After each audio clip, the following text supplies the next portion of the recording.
नमस्कार दोस्तों, international aspect में आप सभी का स्वागत है। हाल ही में एक बहुत बड़ी न्यूज़ सामने निकल कर आई है कि जो मेहुल चोकसी है और जो नीरव मोदी, तो आपको पता ही है वो लंदन की जेल में है और वहाँ से वो कहीं भागने के चांसेस उसके काफ़ी कम है। लेकिन जो हाल ही में जो मेहुल चोकसी है वो किस तरह से एक फ़ॉरेन कंट्री में गया और फिर वहाँ से वो दूसरी फ़ॉरेन कंट्री में किस तरह से भागा और जब वो दूसरी कंट्री में पहुँचा तो वहाँ की जो CBI है उन्होंने उसको पकड़ लिया। तो देखते हैं कि क्या टॉपिक है। बेसिकली जो मेहुल चोकसी है वो एक कंट्री में रह रहा था और उस कंट्री की उसके पास नागरिकता भी थी और उस कंट्री का नाम था एंटीगिया। अब मैं इसको थोड़ा मैप में दिखा देता हूँ, आप कंफ्यूज हो जाओगे। तो आप ये मैप देख सकते हो, इसमें आप अटलांटिक ओशियन देख रहे हो और इधर ही ये आपको ये जो आइलैंड दिखाई दे रहे हैं ना, ये जो आइलैंड है रेड में आप देख रहे हो, इसी कंट्री का नाम है एंटीगिया। तो यहाँ पर मेहुल चोकसी पिछले काफ़ी दिनों से रह रहा था और इस कंट्री की मेहुल चोकसी के पास सिटीजनशिप भी थी। अब आप बोलोगे कि सिटीजनशिप कैसे मिल गई किसी भी, अब वो तो एक भगोड़ा है, उसको सिटीजनशिप कैसे मिल गई।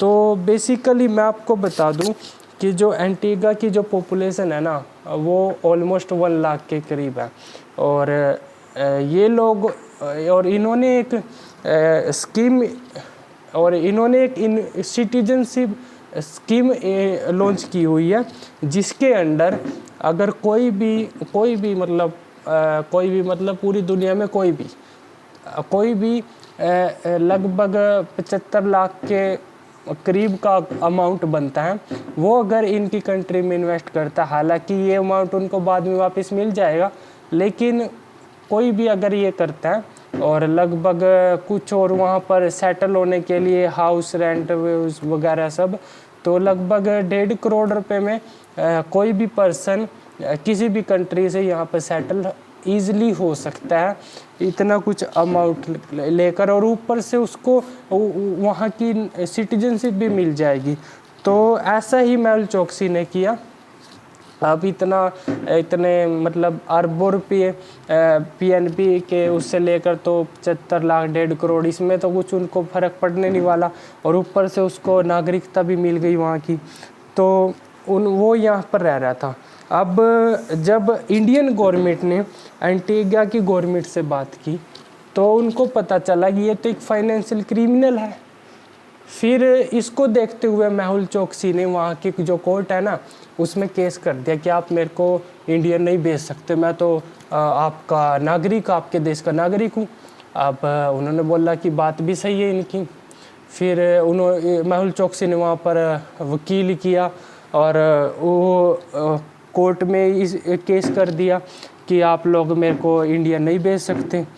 तो ये सब के केस वहाँ पर चल ही रहा था, लेकिन ये बात मेहुल चोकसी को भी पता थी कि जो वहाँ की गवर्नमेंट है ना वो उसको इंडिया भेजना चाहती थी और इंडिया भेजने के लिए ना वो काफ़ी मतलब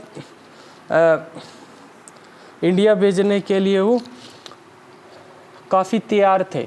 लेकिन वो इससे पहले ही ना, ये जो आप आगे और आइलैंड देख रहे हो ना, अब ये एक आइलैंड छोड़ के जो इससे नेक्स्ट वाला है ना, ये एक कंट्री है और इसका नाम है डोमिनिका।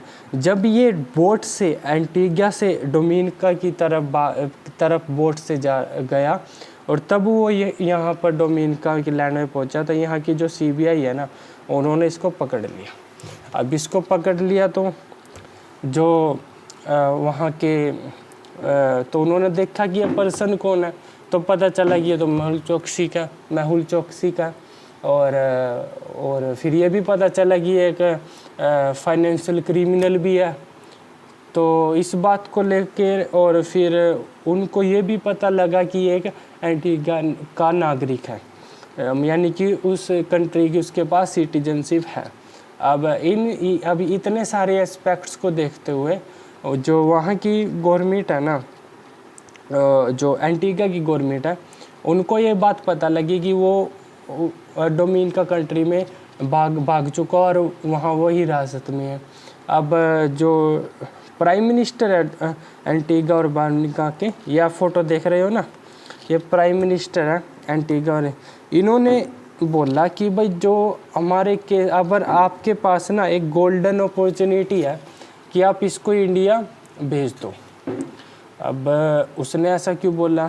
क्योंकि ये बात वो भी जानते हैं कि मेहुल चोकसी एक फाइनेंशियल क्रिमिनल। अब उसको अपने देश में रखकर उनको कुछ मिल तो रहा नहीं, तो फिर और ऐसे क्रिमिनल को वो किसी भी कंट्री के लिए किसी भी फाइनेंशियल, अब वो इंडिया में ऐसे क्राइम कर सकता है। और इन्होंने ऑफिशियली ये भी बोला कि जो इन्होंने यहाँ पर 75 लाख इन्वेस्ट किया है ना, तो ये जो पैसा था ना, ये भी किसी फ्रॉड का पैसा होगा, इन्होंने ऐसा बोला। लेकिन जब इन्होंने डोमिनिका की गवर्नमेंट से बोला कि आप इनको हमारी कंट्री में वापस मत भेजो क्योंकि आपके पास गोल्डन अपॉर्चुनिटी है, हमारे यहाँ पर ऑलरेडी इसका केस चला हुआ है कोर्ट में कि मैं तो आपके देश का नागरिक हूँ, तो आप मेरे को कैसे इंडिया भेज सकते हो, तो आप ये काम इजीली कर सकते हो। तो ऐसा एंटीगा की गवर्नमेंट का कहना है।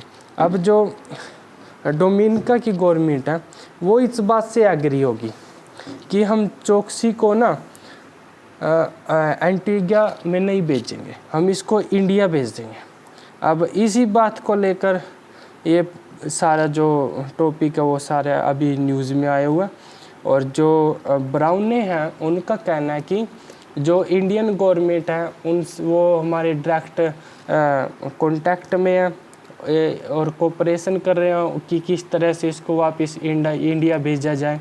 अब जब ये इंडिया आएगा तो आप सभी लोग जानते हो कि इसका कहाँ पे स्वागत होगा, इसका जेल में स्वागत होगा। सीधा ये एयरपोर्ट पे उतरेगा और इसको, या क्या पता जेल में, तो अब हवाई जहाज लैंड होते नहीं।